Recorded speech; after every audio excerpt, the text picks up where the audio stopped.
there is a movement growing.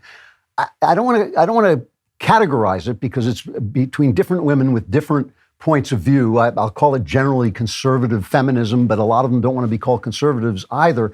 But it's just very clear that more and more I'm reading articles by highly intelligent women calling themselves feminists, but saying something very different than I understand feminism. I always say I'm not a feminist because I think it elevates male values over feminine values, so it has never worked. But we had Mary Harrington on. She was great. I think we had Louise Perry on. There's a lady who writes wonderful things about postmodernism, Angela Franks. I just think she's absolutely beautiful writer. And today we have Erika Bachiochi, who has written a wonderful article in First Things called Sex-Realist Feminism. She's a fellow at the Ethics and Public Policy Center. Her most recent book is The Rights of Women, Reclaiming a Lost Vision. So I just want to hear what she's talking about and what she's thinking. Erika, thank you so much for coming on. Thanks for having me. And I love all those women you've mentioned. They're dear friends of mine, all of them. Yeah, I can imagine, because I think this is a really important discussion that's going on, and I'm listening. I want to know, because I think that obviously women are sort of being erased on the left. The entire category of being a woman is under question on the left, not to real people, but to people who are on the left. And so I want to know, you talk about sex-realist feminism. Can you define it? Can you tell me what we're talking about exactly? Yeah, sure.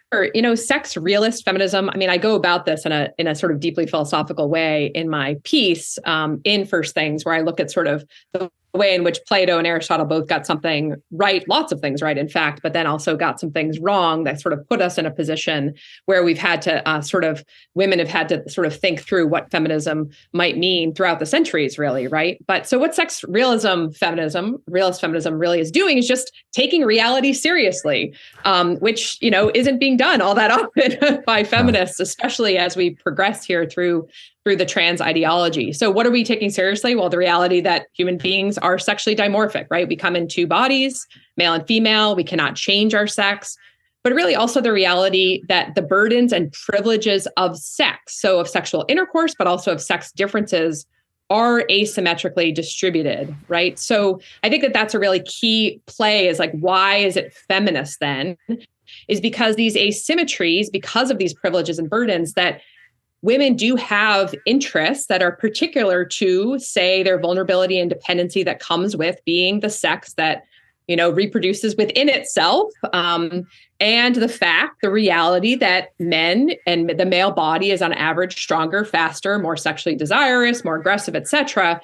And so with these burdens and privileges that are asymmetrically distributed, women have certain interests, and someone needs to speak for those interests. And so, this was something that the early women's rights advocates in our country did quite well in thinking about really taking seriously those reproductive and sexual asymmetries, and then responding to them with, moral appeals, with social appeals, with legal movement.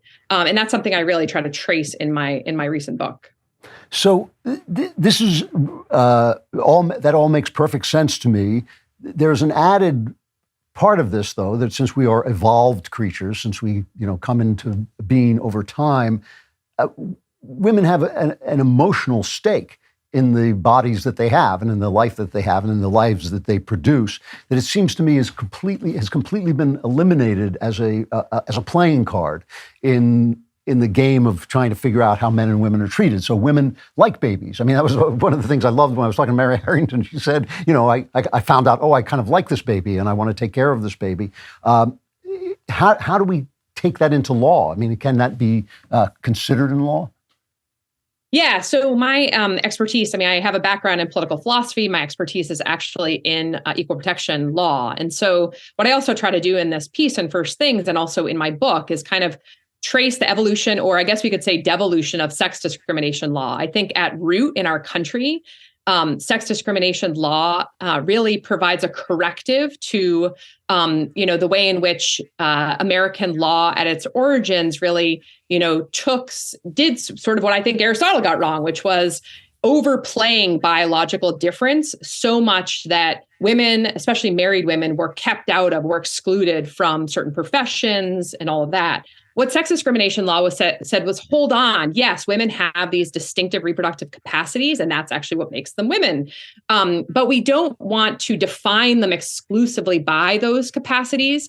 And so really, just because you can become a mother, whether or not you are one, doesn't mean you can't be a lawyer or practice law. And so that's a real corrective, I think, that early on in the 1970s, sex discrimination came to see. Now, where they went wrong, and this I also get into my article as well as my book, is really having a kind of false understanding. Well, first of all, downplaying sexual difference quite a bit, and someone like Ruth Bader Ginsburg, but also having, I think, a false understanding of what it is to be human, that, men and women both are trying to attain excellence. It's not just something like market equality, the right to, work the same number of hours and have the same sort of prominence and all that, but we want to make room for in our law those sexual differences, right? The way in which women are more burdened, but also more privileged by childbearing. And I think that would be the way to go about that, is really to make more room for the family and for the great, important, culturally essential kind of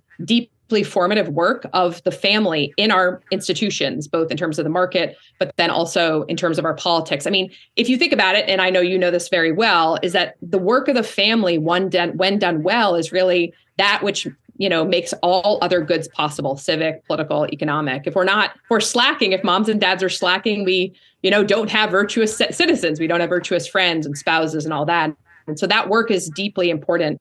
And it's something that the early women's rights advocates, the Mary Wollstonecraft, were all very invested in, that they saw motherhood and fatherhood as really, really important work. And they wanted to really shield that formative institution of the family from kind of encroaching market forces. And I think we need to continue to do that today. Well, this is a really interesting, because I completely agree with you. I was talking to my son last night, and I was talking about Anna Dostoevsky, the woman who saved Dostoevsky's life. And I said she wasn't great because she saved Dostoevsky's life. She was famous because she saved Dostoevsky's life. There are a million unseen women doing exactly that kind of work all the time. And it's not just the men in their lives, but the creation of homes, which seems to be a special talent of women. I think that this is the thing that, people say, well, a man can do this. Well, a man might do it, but women in general do it and seem to be naturally formed for it. And it seems essential. And yet, I can't tell you how many letters I get from women who say that paying respect to the work of homemaking is rare. They are usually felt that they're excluded. So is that something? I mean, I have a hard time having women address this, because they feel immediately put on the dime. Am I taking them out of the market? Am I making them less? Am I? I mean, is there some way to address this? Yeah. Well, I think the really pointed point here is that the way in which our economy now functions, there are many, many, many women, poor women, working class women, who would much rather be spending time with their own children than, punching a clock and doing work that barely, covers their expenses, et cetera. So I think that there's a way in which, if we were to elevate the work of the home, and it's not, for me, of course, women are the ones who are sort of the center of the home in so many ways, because they're the ones who bear the children, right? And nurse the children. I mean, that takes a lot of time. And if you have multiple children, it takes years and years. I have many, many, many children myself. But I think it's also the work that fathers do in the home, which many, many men take very, very seriously. And that it's something that is formative for both moms and dads, that shared work of parenting. It looks different. Men and women, parent differently. Fathers and mothers are different, but that both are necessary for the good of the children, that women's lives, mothers' lives, are greatly enhanced when fathers are deeply engaged in the work of fatherhood. So I'm sort of an advocate of both, of really engaging in sort of domestic life in general, and seeing that life that we share in the home as much as possible, as just taking priority to market life. That profession, I love my profession. I engage in it. And I've been very part-time for most of my life, more full-time now. And it's important to me. But, my children and my husband and the family that in the home we've created is far more important. And I think more people would like to see that work elevated above, the work that they do out in the world to make that life possible, really. I mean, one of the things that I thought was left out of Mary Harrington's book, which I loved. I thought it was a great book, but she sort of acts as if men, yes, fathers are immensely important, and fatherhood is important, and being a husband is important. It's an incredibly humanizing experience. I mean, I have written at length about what an incredible humanizing experience it is to be married to a woman. It's just an amazing thing.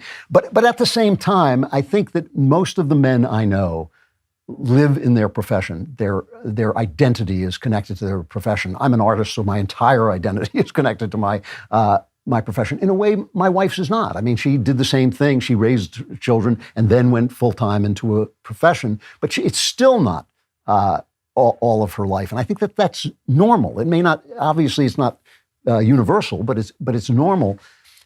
I guess my question then is there a feminism that can take into account the difference that men feel, the intensity with which they perform their profession, the intensity with which they wish to support their family and wish to play the role of breadwinner in their family? Yeah, I mean, I think that why not, right? I mean, in terms of taking sex differences seriously, I think that the more that men take very seriously, as my husband does, his profession and provide space for me to do incredibly creative work. I mean, the work I've been able to do with a male breadwinner in my home and raising many children has been incredible. I mean, the freedom I have it's so funny to hear of people, saying that there's more autonomy somehow in the workplace. Yeah. I mean, the autonomy I've had to engage in the intellectual life, really, while raising my children and shaping their characters with very much the engagement of my husband whenever he's, around and has been enormous freedom. Now, again, we live a middle class and potentially upper middle class life in the way that he's provided and that now I can provide. Not many women have that, right? And so I think the way in which so many have to be really engaged very much in the market, much more than they potentially would want to, especially when they're having children, I think is a real shame. I mean, if you look at the data, most women, when they have young children in the home, want to work part-time at the most.